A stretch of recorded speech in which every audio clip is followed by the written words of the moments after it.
નમસ્કાર. શંકરસિંહ બાપુની ભયંકર ખબર. કોંગ્રેસ એમએલએ કિરીટ પટેલની નારાજગી મામલે શંકરસિંહ બાપુની પ્રતિક્રિયા સામે આવી છે. શંકરસિંહ બાપુએ કહ્યું કે કિરીટ પટેલ સાથે મારે વાતચીત થઈ છે.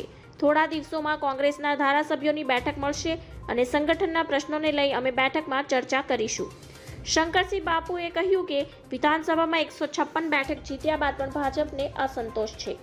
શંકરસિંહ બાપુએ કહ્યું કે થોડા દિવસોમાં કોંગ્રેસના ધારાસભ્યોની બેઠક મળશે. આ સાથે કહ્યું કે આ બેઠકમાં સંગઠનના પ્રશ્નોને લઈ અમે બેઠકમાં ચર્ચા કરીશું. આ તરફ ચિરાગ પટેલના રાજીનામા અંગે કહ્યું કે જ્યારે તે કોંગ્રેસમાં પ્રવેશ્યા ત્યારે ભાજપથી નારાજ હતા.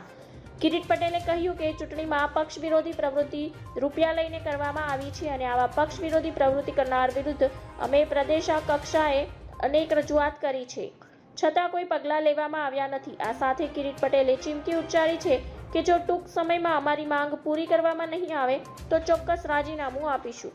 ધન્યવાદ. જય હિન્દ.